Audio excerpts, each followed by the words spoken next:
नमस्कार मंडळी. स्टार प्रवाहावरील घरोघरी मातीच्या चुली या मालिकेचा नवीनच एक प्रोमो आपल्या समोर आलेला आहे आणि ह्या प्रोमो मध्ये आपल्याला असं बघायला मिळणार आहे की जानकी आणि ऐश्वर्या मिळून शर्वरीचा डाव उघडकीस आणणार असतात. तेव्हा जानकी म्हणते की शर्वरी आणि राहुल दोघे देवदर्शन करण्यासाठी गेलेले आहेत, ते लवकर घरी परतणार नाहीत, तर हीच योग्य वेळ आहे पुरावा शोधण्यासाठी. तेव्हा ऐश्वर्या आणि जानकी दोघी मिळून आता शर्वरीच्या रूमची झडती घेतात. तेव्हा ऐश्वर्या एका कपाटावर असणारी बॅग पाहायला जाते. तेव्हा तिच्या हाताला विक्रांतचा फोन लागतो. तेव्हा दोघांनाही खूप मोठा धक्का बसतो.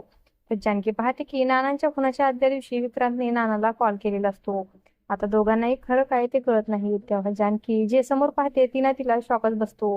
विक्रांतने नानांना मेसेज करून सांगितलेलं असतं की शरू आता खूप वाया गेलेली आहे, तिचं राहणीमान खूप बिघडलेलं आहे आणि तिने आपल्या सर्वांना आणि घरच्यांना फसवलेलं आहे. आता जानकी आणि ऐश्वर्या मिळून शर्वरीचं भांडफोड करणार असतात आणि जानकी म्हणते की हाच पुरावा वंशाच्या विरुद्ध आपल्यासाठी खूप महत्वाचा ठरणार आहे. तेव्हा शर्वरी आणि राहुल बाहेरून येतात. आता शर्वरी या दोघींना पाहून खूपच घाबरते आणि असं काही या प्रोमो मध्ये आपल्याला बघायला मिळणार आहे. अशाच मालिकांच्या नवनवीन अपडेट्स पाहण्यासाठी आपल्या चॅनलला सबस्क्राईब करा आणि व्हिडिओ आवडला असेल तर लाईक आणि शेअर करायला विसरू नका. धन्यवाद.